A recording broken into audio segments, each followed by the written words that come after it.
दज्जाल इस वक्त किसी जजीरे में कैद है। वो चंद लोग जिन्होंने दज्जाल से मुलाकात की, वो लोग इस जजीरे पर कैसे पहुंचे? क्या आज भी कुछ लोग दज्जाल से राब्ते में हैं? वो पुरअसरार जजीरा कहाँ है? आज गूगल मैप में ये जजीरा दिखाई क्यों नहीं देता? हम इस वीडियो में इन तमाम सवालात के जवाबात जानेंगे। दज्जाल वो फितना है जिसके मुताल्लिक हज़रत आदम अलैहिस्सलाम से हज़रत मोहम्मद सल्लल्लाहु अलैहि वसल्लम तक तमाम पैगंबरों ने अपने अपने उम्मतों को आगाह किया। ये क़यामत तक का सबसे बदतरीन फितना करार दिया गया है। दज्जाल शैतानी क़ुव्वतों का हामिल होगा, दुनियावी ताकतों से मालामाल होगा और उनके ज़रिया दुनिया में तबाही मुसल्लत कर देगा।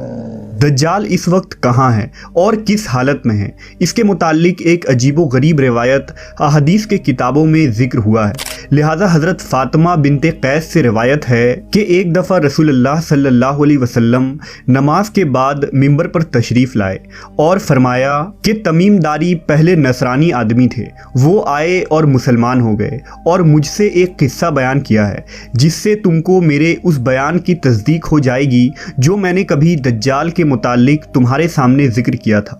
तमीमदारी ने बताया कि वो एक बड़ी कश्ती पर सवार हुए जिस पर समुंदर में सफ़र किया जाता है और उनके साथ कबीला लखम और जज़्ज़ाम के 30 आदमी और थे।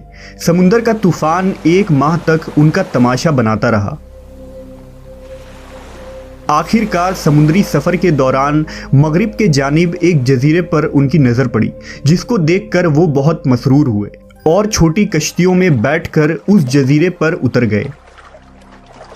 जब वो उस जजीरे पर गए तो उन्हें जानवर की शक्ल का एक चीज़ नज़र आया जिसके सारे जिस्म पर बाल ही बाल थे। लोगों ने उससे कहा, कमबख्त तू क्या भला है? वो बोला, मैं दज्जाल का जस्सासा यानी जासूस हूँ।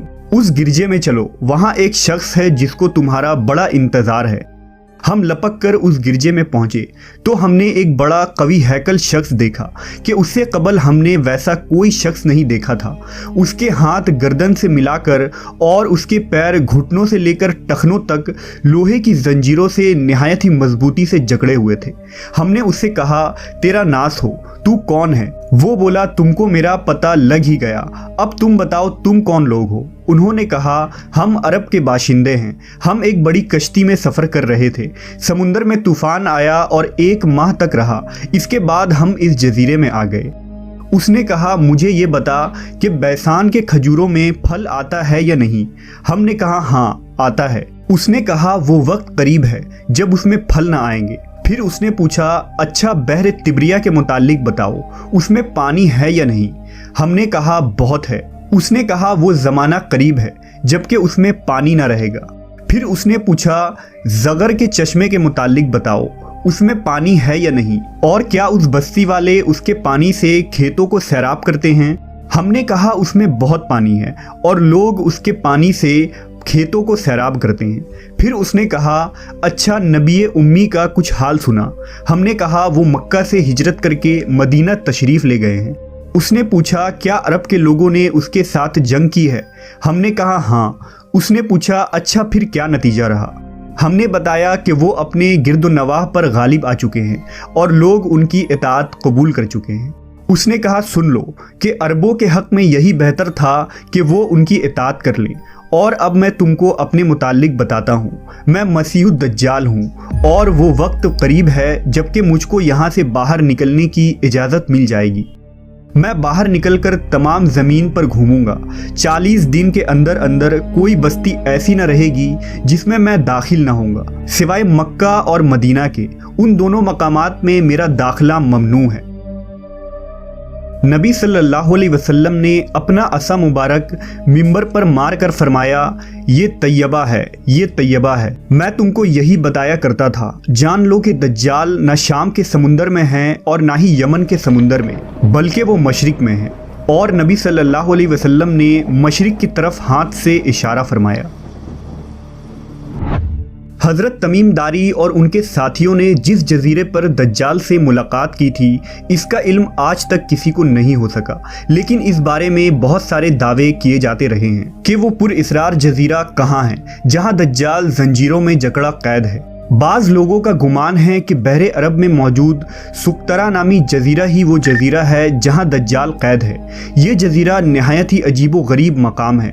जजीरा सुकतरा मुल्क यमन का हिस्सा है और साहिल से 400 किलोमीटर के फासले पर मौजूद है। इस जजीरे पर मौजूद चरिंद परिंद और बहुत सारे दरख्त बाकी दुनिया से बहुत मुख्तलिफ हैं। ड्रैगन ब्लड ट्री नामी अजीबो गरीब दरख्त भी इसी जजीरे में उगता है, जिसके तने से सुर्ख रंग का अर्क निकलता है और ऐसा लगता है जैसे इस दरख्त से खून बह रहा हो। इसके अलावा भी इस जजीरे में हैरान कर देने वाले 700 अक़साम के दरख्त और मखलूक़ात पाए जाते हैं। इस जजीरे पर एक पहाड़ भी मौजूद है जहां एक मशहूर गार अल हौक है जो 3 किलोमीटर तवील है। इतना बड़ा गार पूरे मशरिक़े वस्ता में कहीं मौजूद नहीं है। जैसा कि हदीस में जिक्र है कि दज्जाल का ज़हूर मशरिक से होगा और ऐसी जगह पर होगा जहां से वो मशरिक़े वस्ता को मुतासिर कर सकेगा। लिहाजा इन तमाम निशानियों की वजह से लोग इस जजीरे को दज्जाल का जजीरा करार देते हैं। जबकि कुछ लोग बहरे ओकियानूस यानी अटलांटिक ओशन में मौजूद बरमूदा ट्रायंगल को ही दज्जाल का जजीरा करार देते हैं। ये वो इलाका है जहां कंपस काम करना बंद कर देते हैं। वहां जाने वाले जहाज और कश्तियां भी वापस नहीं आते और यहां बहुत सारे हादसात रोनुमा हो चुके हैं। बरमूडा ट्रायंगल में पैरानॉर्मल यानी जिन्नों और भूतों से मुताल्लिक वाक़यात पेश आते रहते हैं। इस इलाके में अक्सर समुद्री तूफान आते हैं और ऊंची ऊंची समुद्री लहरें चलती हैं।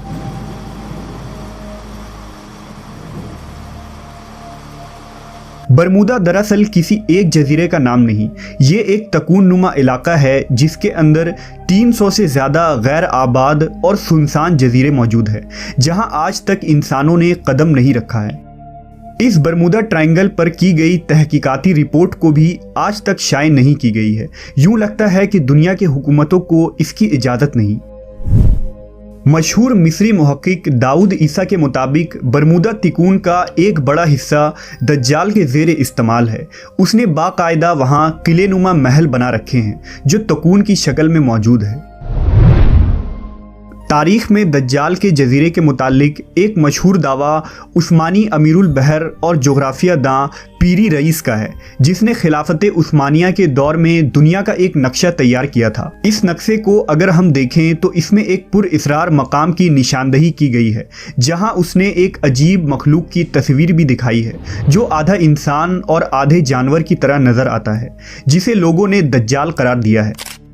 तुर्की के एक मशहूर मुसन्निफ कुरसान बरकान ने अपनी एक किताब में लिखा है कि दज्जाल एक जजीरे में कैद है जहां से वो अपने पैरोकार यानी अमेरिका और इजराइल को हिदायत देता है और अमेरिका और यहूदियों की बहरी जहाज़ें इस जजीरे तक जाती हैं जहां वो इस गिरजे में दज्जाल से मुलाकात करते हैं और उन्हें बताया जाता है कि आगे क्या करना है।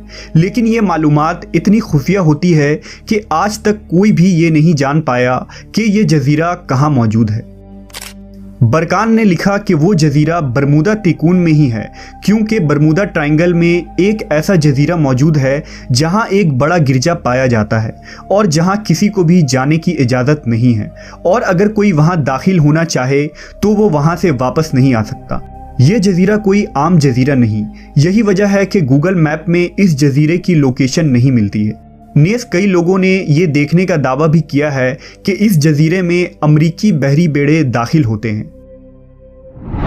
ईसा दाऊद ने अपनी किताब में लिखा है कि दज्जाल ज़माना कदीम से बहरुल काहिल के उन गैर आबाद और वीरान जजीरों में रहता था और हुजूर सल्लल्लाहु अलैहि वसल्लम के विसाल तक वो बेड़ियों में जकड़ा हुआ था, मगर आप सल्लल्लाहु अलैहि वसल्लम के वफ़ात के बाद उसकी बेड़ियां टूट गईं और वो आज़ाद हो गया, मगर उसे खुरूज की इजाज़त नहीं।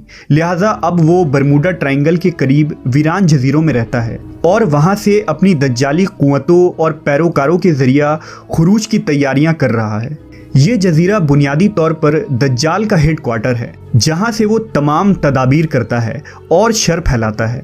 अब उन जजीरों में दज्जाल का जजीरा कौन सा है इसका सही इल्म सिर्फ अल्लाह तबारक व ताला को ही है और अपने मुकर्ररा वक्त पर अल्लाह के हुक्म से दज्जाल उन जजीरों से निकलकर इंसानी आबादी की तरफ आ जाएगा जो हमारे लिए एक आजमाइश और फितना साबित होगी, जिस फितने से बचने के लिए नबी आखिरुज़्ज़मा हज़रत मोहम्मद सल्लल्लाहु अलैहि वसल्लम ने हमें राह दिखाया है।